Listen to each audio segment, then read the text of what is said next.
ધોરણ 10 ચેપ્ટર 14 પરિવહન, સંદેશાવ્યવહાર અને વ્યાપાર। એક સ્થળેથી બીજા સ્થળે માનવી કે માલસામાનની હેરફેરને પરિવહન કહે છે। સામાન્ય રીતે એક સ્થળેથી બીજા સ્થળે જવાની ક્રિયાને પરિવહન કહી શકાય।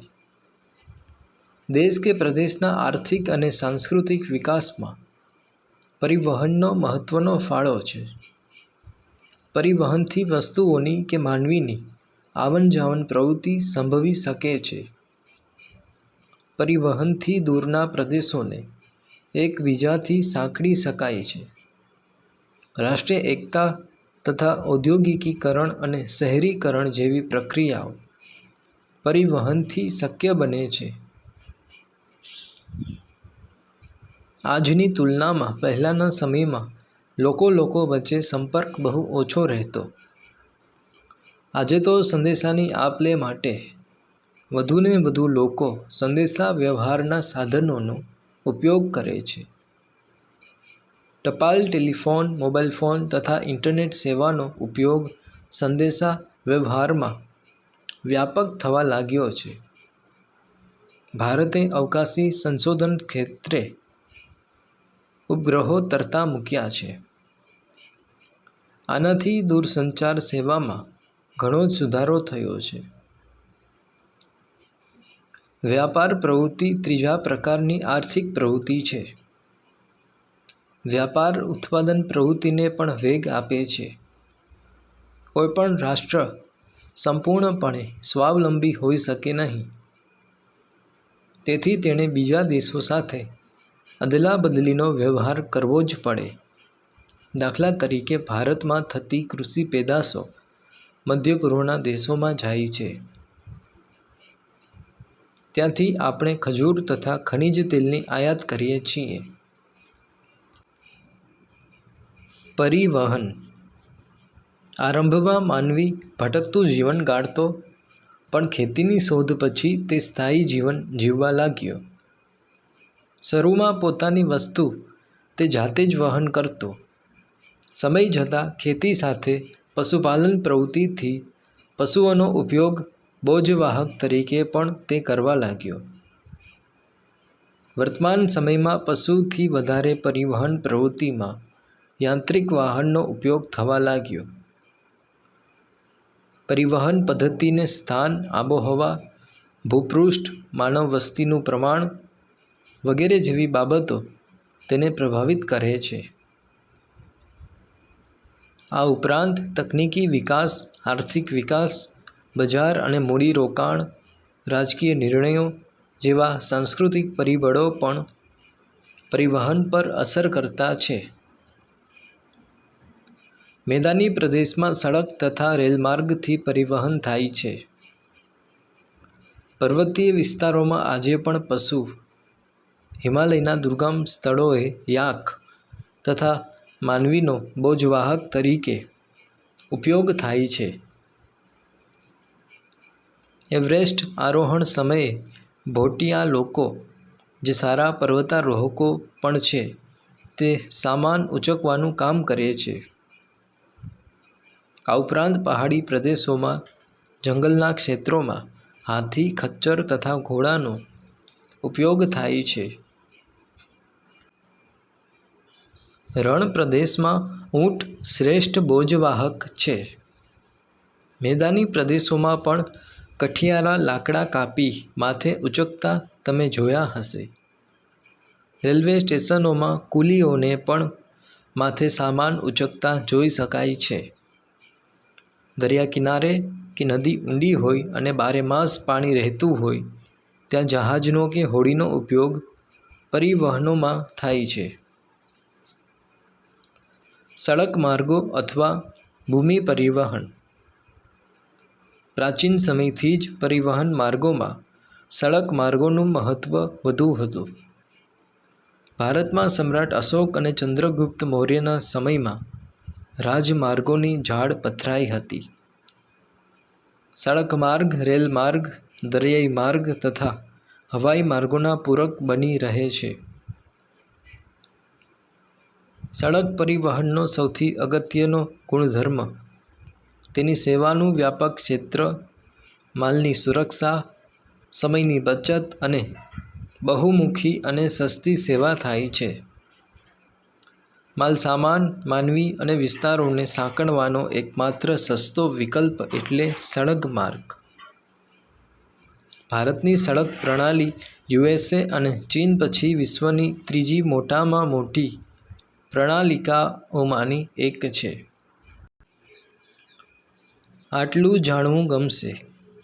દેશમાં કુલ પરિવહનના 83% સડકો, 9% રેલવે, 6% હવાઈ માર્ગ અને 2% જળમાર્ગ છે. ભારતીય સડક માર્ગોનું વર્ગીકરણ: પહેલું રાષ્ટ્રીય ધોરીમાર્ગ, બીજું રાજ્ય રાજમાર્ગ, ત્રીજું જિલ્લા માર્ગ, ચોથું ગ્રામીણ સડક માર્ગ, પાંચમું સરહદી માર્ગ. પહેલું રાષ્ટ્રીય ધોરીમાર્ગ નેશનલ હાઈવે. રાષ્ટ્રીય ધોરીમાર્ગો આર્થિક દ્રષ્ટિએ જ નહીં પરંતુ સુરક્ષાની દ્રષ્ટિએ પણ અતિ મહત્વના છે. આ માર્ગોના નિર્માણની જવાબદારી કેન્દ્ર સરકારની છે. આ માર્ગો દ્વારા રાજ્યની રાજધાનીઓને, મોટા ઔદ્યોગિક અને વ્યાપારિક શહેરોને તથા મુખ્ય બંદરોને એકબીજા સાથે જોડવામાં આવ્યા છે. ભારતને મ્યાનમાર, પાકિસ્તાન, નેપાળ, ભૂતાન, ચીન જેવા પડોશી દેશો સાથે પણ આ સડકો જોડે છે. રાષ્ટ્રીય ધોરીમાર્ગ 44 દેશમાં સૌથી લાંબો છે, જે શ્રીનગરથી કન્યાકુમારી સુધી જાય છે. સ્વર્ણિમ ચતુર્ભુજ યોજના અંતર્ગત દિલ્હી, મુંબઈ, ચેન્નઈ તથા કોલકાતા એ 4 મહાનગરોને જોડનારી યોજના છે. ગુજરાતમાંથી 27, 41, 47, 39, 141, 147 વગેરે નંબરના રાષ્ટ્રીય ધોરીમાર્ગો પસાર થાય છે.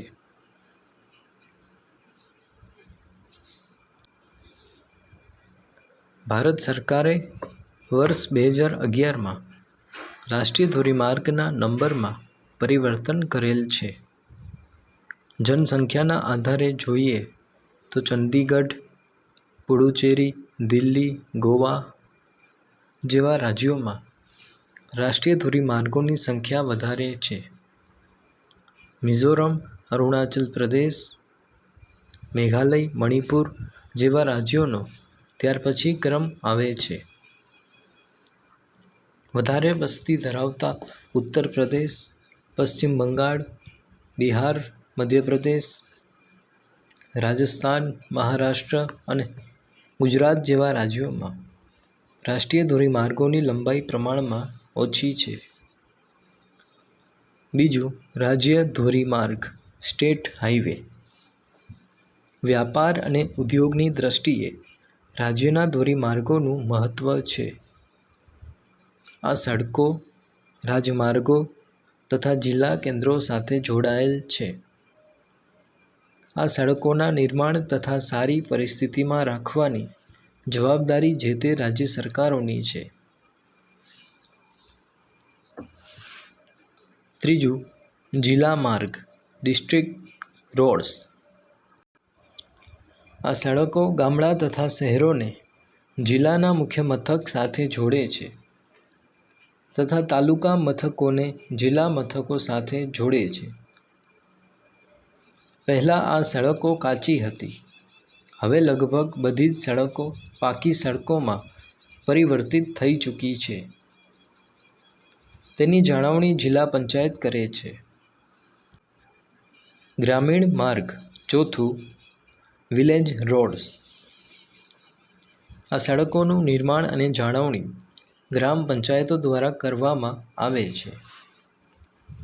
ગામડા પાસેથી પસાર થતા રસ્તાને જોડતી સડકો કાચી હોવાથી ચોમાસામાં બહુ ઉપયોગી બનતી નથી. પ્રધાનમંત્રી ગ્રામ સડક યોજના હેઠળ ગ્રામીણ પરિવહન સુધારવા માટેના પ્રયાસો હાથ ધરવામાં આવ્યા છે. તે યોજના મુજબ આ સડકોને પાકી કરવાનું કામ મોટા પાયા પર થયું છે. 5મું, સરહદી માર્ગ બોર્ડર રોડ. સરહદ માર્ગ સંસ્થાન બોર્ડર રોડ ઓર્ગેનાઇઝેશનની સ્થાપના 1960માં કરવામાં આવી. દેશના સંરક્ષણ માટે સંરક્ષણના હેતુથી સરહદી વિસ્તારોમાં રસ્તાઓનું નિર્માણ આ સંસ્થા દ્વારા થાય છે. દુર્ગમ ક્ષેત્રોમાં સડકોનું નિર્માણ, તેનો નિભાવ, બરફ હટાવવા જેવા કાર્યો પણ તે કરે છે.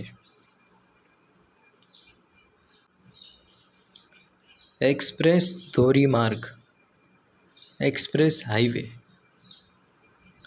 એક્સપ્રેસ હાઇવેને દ્રુત ગતિ માર્ગ પણ કહેવાય છે. 4 થી 6 લેનવાળા આ રસ્તાઓ પર વિના અવરોધે વાહનો ચલાવી શકાય છે. આ રસ્તાઓમાં રેલવે ક્રોસિંગ તથા ક્રોસ રોડ આવે ત્યાં ઓવરબ્રિજ બનાવવામાં આવેલા છે. ગુજરાતમાં અમદાવાદથી વડોદરા એક્સપ્રેસ હાઇવે આનું ઉદાહરણ છે. આ રસ્તાનો ઉપયોગ કરવા બદલ ઠરાવેલ ટોલટેક્સ ભરવો પડે છે.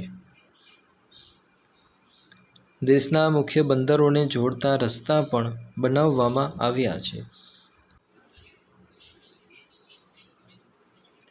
ટ્રાફિક સમસ્યા.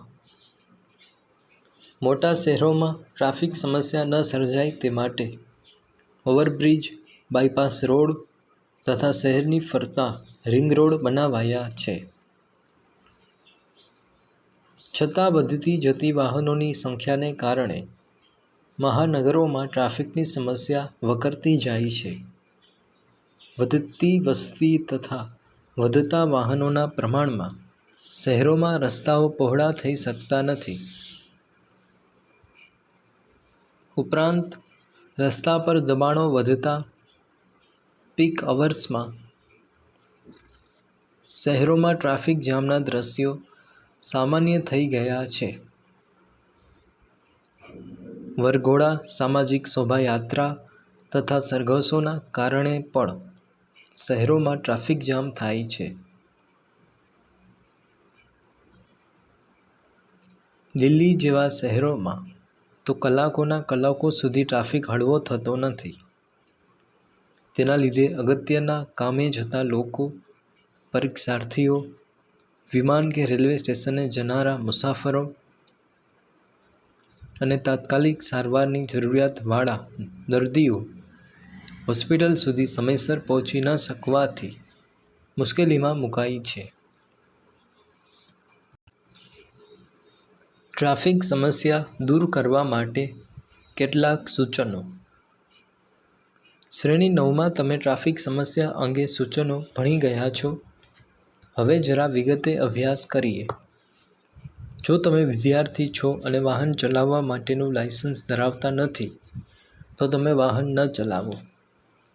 ટ્રાફિક સમસ્યાના ઉકેલમાં તમારો નોંધપાત્ર ફાળો આ રીતે આપી શકો. અનિવાર્ય સંજોગો ન હોય તો બિનજરૂરી ઓવરટેક ન કરો. સાયકલ, સ્કૂટર વગેરે દ્વિચક્રીય વાહનો રસ્તાની ડાબી બાજુએ જ ચલાવવા જોઈએ. ચાલુ વાહને મોબાઈલ ફોનમાં વાત ન કરો. અનિવાર્ય હોય તો સાઈડ બતાવી રસ્તાની બાજુએ વાહન ઊભું રાખી પછી જ મોબાઈલ ફોનમાં વાત કરવી. 108 તથા એમ્બ્યુલન્સ, ફાયર બ્રિગેડના વાહનને પહેલાં પસાર થવા દો. બિનજરૂરી હોર્ન વગાડી ઘોંઘાટ ન કરો. ટ્રાફિક સિગ્નલના નિયમોનું પાલન કરો. નજીકના સ્થળોએ ચાલીને જાવ અથવા સાયકલનો ઉપયોગ કરો. રાત્રિના સમયે વાહન ચલાવતી વખતે આવશ્યક હોય ત્યારે ડીપરનો ઉપયોગ કરવો.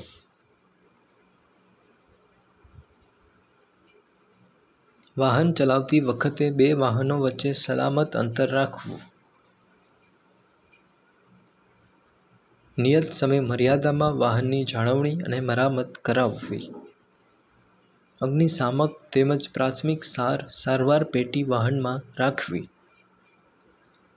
વાહન ચલાવતા પૂર્વે પૂરતું ઈંધણ, ટાયરમાં હવાનું જરૂરી દબાણ તેમજ વાહનમાં કોઈ યાંત્રિક ખામી છે કે નહીં તેની ચકાસણી કરી લેવી. વાહનમાં સ્પેર વ્હીલની વ્યવસ્થા પણ રાખવી. ગાડીમાં બેઠેલી તમામ વ્યક્તિઓએ સીટ બેલ્ટનો ઉપયોગ અવશ્ય કરવો. વાહન પાછળ રેડિયમ પટ્ટી તથા રિફ્લેક્ટર લગાવવા. રેલવે ફાટક પર કે અન્ય સિગ્નલ પર ઊભા રહેતા વાહનો બંધ કરવા જેથી ઈંધણનો બચાવ થાય. વાહન ચાલકે ટ્રાફિક અંગેના નિયમોની સંપૂર્ણ જાણકારી મેળવી લેવી. વાહન ચાલકોએ પૂરતી ઊંઘ લેવી જરૂરી છે. એક માર્ગીય રસ્તા ઉપર વિરુદ્ધ દિશામાં વાહન ચલાવવું નહીં. વાહન ચાલકે વાહનની બંને બાજુના તેમજ વચ્ચે રહેલા અરીસાનો ઉપયોગ કરવો.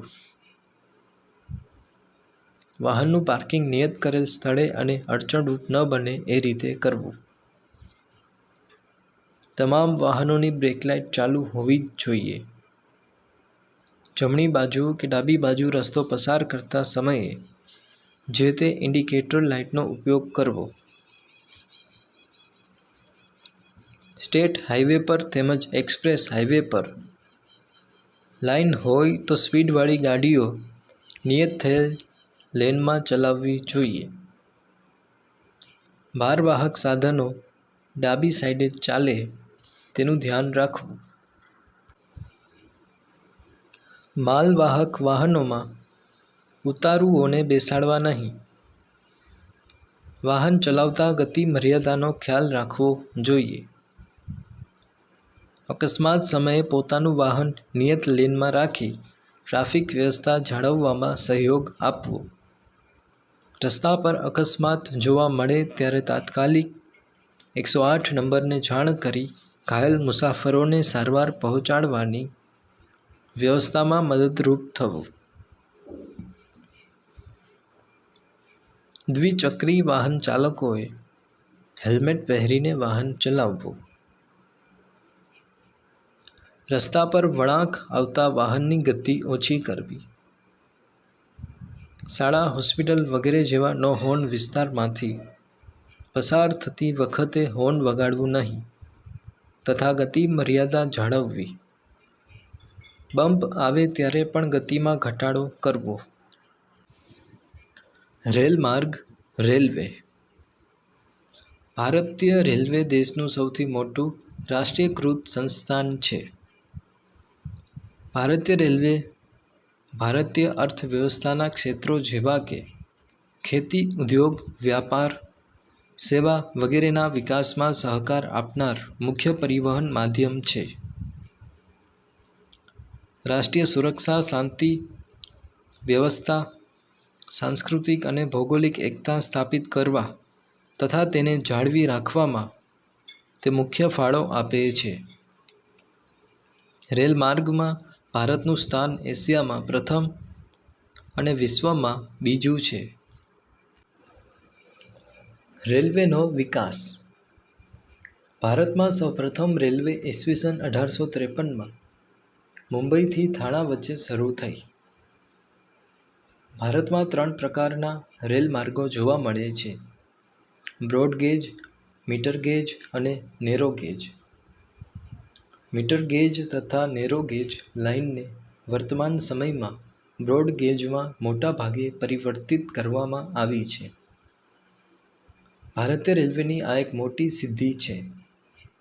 જુદા જુદા ગેજના માપના રેલમાર્ગોને કારણે મુસાફરીમાં તથા માલની હેરફેરમાં સમય તથા નાણાંનો વ્યય થતો હતો.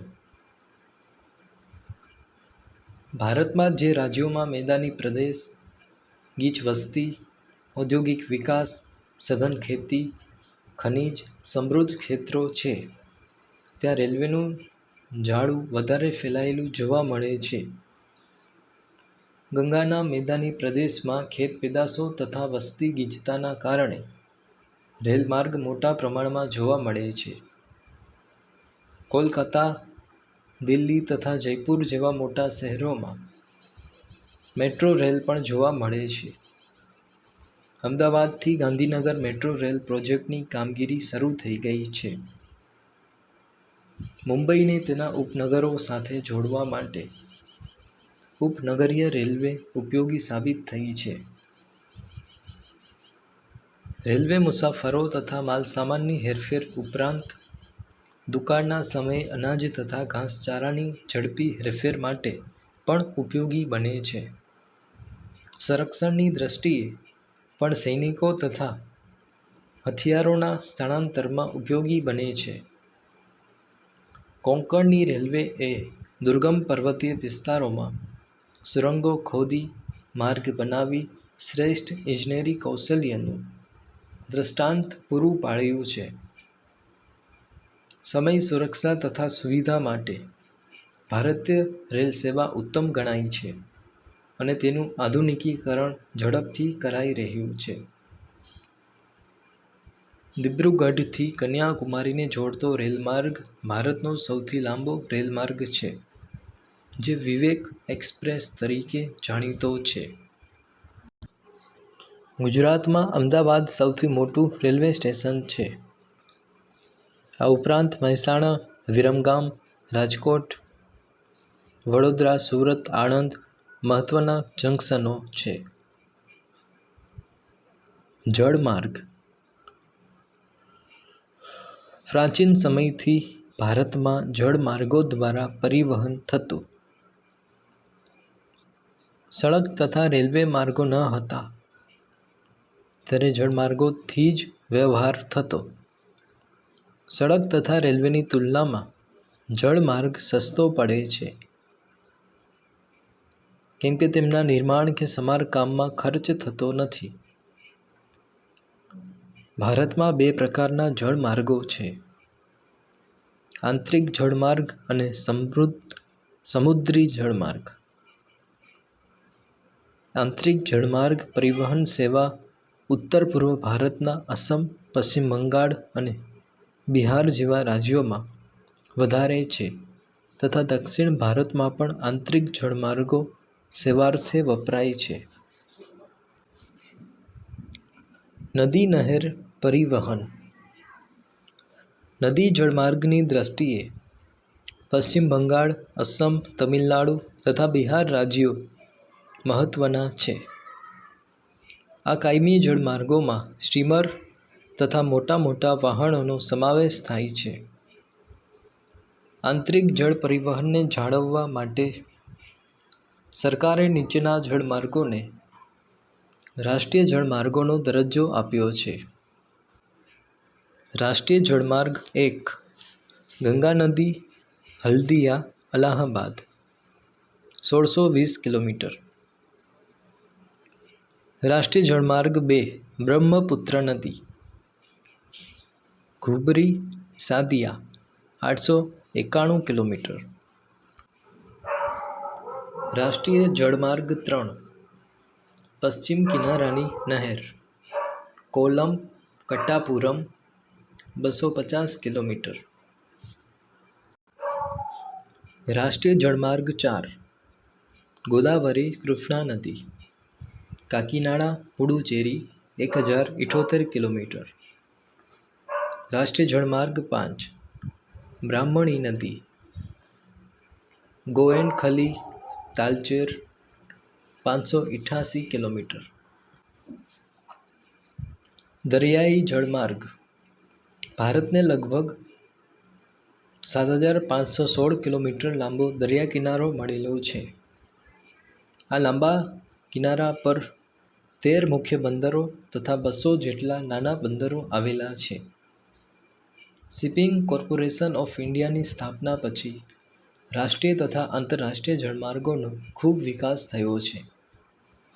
કંડલા મુંબઈ નહાવા સેવા, માર્માગોવા, ન્યૂ મેંગલોર તથા કોચી બંદર પશ્ચિમ કિનારે આવેલા છે તથા કોલકાતા, હલ્દિયા, પારાદીપ, વિશાખાપટ્ટનમ, ચેન્નઈ, તુતીકોરીન જેવા પૂર્વ કિનારાના પ્રમુખ બંદરો છે. ગુજરાત રાજ્યને આશરે 1600 કિલોમીટર લાંબો દરિયા કિનારો મળ્યો છે. ગુજરાતમાં કંડલા સૌથી મોટું બંદર છે. ભાવનગર ઓટોમેટિક લોક ગેટ ધરાવતું એકમાત્ર બંદર છે. પોરબંદર 12 માસ ખુલ્લું રહેતું બંદર છે. આ ઉપરાંત વેરાવળ, સિક્કા, પીપાવાવ, નવલખી, મુન્દ્રા, પોશિત્રા, ઓખા તથા હજીરા જેવા મહત્વના બંદરો પણ છે. પોશિત્રા બંદરનો વિકાસ કરવાની યોજના હાથ ધરાઈ છે. હવાઈ માર્ગ. પરિવહન માર્ગોમાં હવાઈ પરિવહન સૌથી ઝડપી પરંતુ ખર્ચાળ પરિવહન છે. દૂરના સ્થાનો, દુર્ગમ તથા ગીચ જંગલો તથા પર્વતીય વિસ્તારો જ્યાં સડક માર્ગે ન પહોંચી શકાતું હોય ત્યાં હવાઈ માર્ગનો ઉપયોગ કરાય છે. ભારતમાં લગભગ 12 માસ હવાઈ ઉડ્ડયનને અનુકૂળ હવામાન રહે છે. વર્તમાન સમયમાં હવાઈ માર્ગોનો વપરાશ વધતો જાય છે. ભારતમાં હવાઈ સેવાની શરૂઆત ટપાલ સેવા માટે અલ્હાબાદથી નૈની સુધી થઈ હતી. પાછળથી તે ખાનગી કંપની ચલાવતી હતી. આજે એર ઇન્ડિયા નામે ઓળખાતી કંપની ઉપરાંત અન્ય ખાનગી કંપનીઓ પણ હવાઈ પરિવહનની સેવાઓ પૂરી પાડે છે. દેશમાં ભારતીય વિમાન મથક સત્તામંડળ દ્વારા આંતરરાષ્ટ્રીય, ઘરેલું હવાઈ મથકો, નાગરિક વિમાન ટર્મિનલ હવાઈ મથકોનું વ્યવસ્થાપન કરી રહ્યું છે. દેશમાં કોલકાતા, મુંબઈ, ચેન્નઈ, નવી દિલ્હી, બેંગલુરુ, હૈદરાબાદ તથા અમદાવાદ જેવા 15 આંતરરાષ્ટ્રીય હવાઈ મથકો છે. પવન હંસ હેલિકોપ્ટર નામની સંસ્થા ONGCને તથા રાજ્ય સરકારને હેલિકોપ્ટર સેવા આપે છે. પાઇપલાઇન. પાણી, ખનિજ તેલ, કુદરતી વાયુ તથા અન્ય પ્રવાહી પદાર્થો માટે પાઇપલાઇન દ્વારા પરિવહન કરવામાં આવે છે. અસમના નાહરકોટિયાથી નુનમતી બરૌની સુધી ખનિજ તેલની પાઇપલાઇન છે. ગુજરાતમાં કલોલથી કોયલી અને સલાયાથી મથુરા વગેરે મુખ્ય પાઇપલાઇન છે. આ ઉપરાંત બોમ્બે હાઈથી મુંબઈ કિનારા સુધી ખનિજ તેલ તથા ગેસ પરિવહન માટે સમાંતર પાઇપલાઇન નાખવામાં આવી છે. ગુજરાતમાં પણ ખંભાત, ધુવારણ, કોયલી, અમદાવાદમાં ગેસ લાઇન મારફતે પરિવહન થાય છે. સુરત, ભરૂચ, વડોદરા, અમદાવાદ, લીંબડી, જામનગર, મોરબી, રાજકોટ, ગાંધીનગર જેવા શહેરોમાં પાઇપલાઇન મારફતે રાંધણ ગેસનો પુરવઠો પૂરો પડાય છે. રજૂ માર્ગ રોપ-વે. પહાડી વિસ્તારોમાં માલ સામાન કે મુસાફરોની હેરફેર માટે પર્વત શિખરો સાથે રજૂ માર્ગથી જોડી દેવામાં આવે છે. ભારતમાં આશરે 100 જેટલા રજૂ માર્ગો છે. ઉત્તર ભારતમાં દાર્જિલિંગ, કુલુ મનાલી, ચેરાપુંજી, હરિદ્વાર, દક્ષિણ ભારતમાં ચેન્નઈ, મલાઈના પર્વતીય વિસ્તારોમાં રોપ-વે આવેલા છે. ગુજરાતમાં પાવાગઢ, સાપુતારા, અંબાજી ખાતે રોપ-વે સેવાઓ ઉપલબ્ધ છે. જૂનાગઢમાં ગિરનારમાં પણ રજૂ માર્ગની કામગીરી ચાલુ થઈ છે. સંદેશા વ્યવહાર. એક સ્થળેથી બીજા સ્થળે માહિતી અથવા સંદેશો મોકલવા અથવા પ્રાપ્ત કરવાની વિસ્તૃત વ્યવસ્થાને સંચાર તંત્ર કહી શકાય. દેશમાં પૂર, દુકાળ, ભૂકંપ, ચક્રવાત, સુનામી જેવી કુદરતી આપત્તિ સમયે રાહત અને બચાવ કામગીરી માટે રોજિંદા જીવનમાં સંચાર તંત્ર ખૂબ જ ઉપયોગી સાબિત થયું છે. દેશના આર્થિક, સામાજિક તથા સાંસ્કૃતિક વિકાસ, રાષ્ટ્રીય એકતા અને અખંડિતતા જાળવવામાં પણ સંચાર તંત્ર મહત્વની ભૂમિકા અદા કરે છે. પહેલાંના જમાનામાં ઢોલ વગાડીને, ધુમાડા દ્વારા, કબૂતર દ્વારા તથા અન્ય પશુઓ દ્વારા સંદેશા પહોંચાડવામાં આવતા.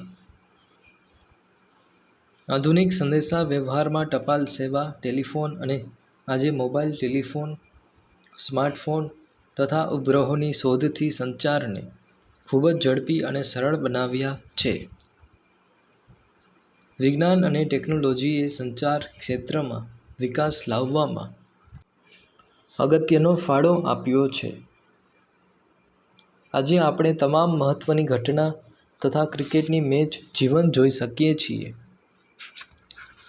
સંચાર સાધનોને આપણે બે વિભાગમાં વહેંચી શકીએ: વ્યક્તિગત સંચાર તંત્ર અને સામૂહિક સંચાર તંત્ર.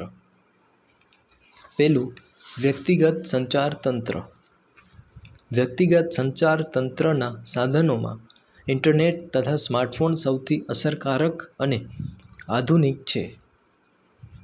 ઈમેલ, ઈ-કોમર્સ, મુદ્રાની લેવડ-દેવડ વગેરે ઇન્ટરનેટના કારણે ઝડપી બન્યા છે. આ ઉપરાંત સોશિયલ મીડિયા, વિવિધ એપ્લિકેશન મારફતે સંદેશાવ્યવહાર ક્ષેત્રે ક્રાંતિ આવી છે. ગ્રામ વિસ્તારના લોકો પણ તેના મારફતે દેશ-વિદેશના લોકો સાથે જીવંત સંપર્કમાં રહે છે. બીજું, સામૂહિક સંચાર તંત્ર. સમૂહ સંચારમાં પણ બે માધ્યમો છે: મુદ્રિત માધ્યમ, જેમાં અખબાર, પત્રિકાઓ; ઇલેક્ટ્રોનિક માધ્યમ, જેમાં આકાશવાણી અને દૂરદર્શનનો સમાવેશ થાય છે. પ્રસાર ભારતી દેશનું સ્વાયત્ત પ્રસારણ નિગમ છે. આકાશવાણી તથા દૂરદર્શન તેના મુખ્ય બે વિભાગો છે. દેશમાં આજે આકાશવાણીના 415 સ્ટેશનો છે. તેના દ્વારા 23 ભાષામાં કાર્યક્રમો પ્રસારિત કરાય છે. દૂરસ્થ વિસ્તારમાં પણ તેનો ઉપયોગ સરળતાથી થઈ શકે છે. પ્રાકૃતિક આફતો સમયે તે મહત્વપૂર્ણ સંપર્ક સાધન બની રહે છે. દૂરદર્શન ઉપગ્રહોના ઉપયોગ દ્વારા સમાચાર, હવામાનની વિગતો તથા શૈક્ષણિક અને મનોરંજનના કાર્યક્રમો પ્રસારિત થાય છે. આજે તો અનેક ખાનગી ચેનલોએ પણ દૂરદર્શનની જેમ કાર્યક્રમો પ્રસારિત કરવા માંડ્યા છે. ઉપગ્રહ સંચાર. કૃત્રિમ ઉપગ્રહમાં પોતાની સંચાર આવડતો છે, પરંતુ સાથે સાથે તે અન્ય સંચાર સાધનોનું પણ નિયમન કરે છે. ભારતે છોડેલા ઇન્ડિયન નેશનલ સેટેલાઇટ INSA પ્રણાલી બહુહેતુક પ્રણાલી છે, જે દૂરસંચાર, હવામાન તથા ચક્રવાત, વાવાઝોડા જેવી આફતની ચેતવણી, સંશોધન તથા બીજા પ્રસારણમાં મદદરૂપ બને છે. આ ઉપરાંત ભારતીય દૂરસ્થ સંવેદન IRS પદ્ધતિના ઉપગ્રહો પર આત્મનિર્ભર બની પોતાના પ્રક્ષેપણ વાહન પોલર સેટેલાઇટ લોન્ચ વ્હીકલનો PSLVનો વિકાસ કર્યો છે. વ્યાપાર. ભારત વિશાળ દેશ છે, તેથી તેમાં ક્યાંક પર્વતીય ક્ષેત્ર તો ક્યાંક ફળદ્રુપ મેદાની પ્રદેશો, કિનારાના મેદાની પ્રદેશો તથા રણ પ્રદેશ જેવા વિભિન્ન ભૂપૃષ્ઠ ધરાવે છે. આવી જ ભિન્નતા આબોહવા, વનસ્પતિ તેમજ ખનિજ સંસાધનો અને સંચાલન શક્તિના સાધનોમાં જોવા મળે છે. ભિન્નતાના પરિણામે દરેક પ્રદેશમાં ખેતીના પાક તથા ઔદ્યોગિક ઉત્પાદનોમાં પણ વિવિધતા જોવા મળે છે. આના પરિણામે દેશમાં બે પ્રકારની વ્યાપાર પ્રણાલી છે: આંતરિક વ્યાપાર તથા આંતરરાષ્ટ્રીય વ્યાપાર. પહેલું, આંતરિક વ્યાપાર.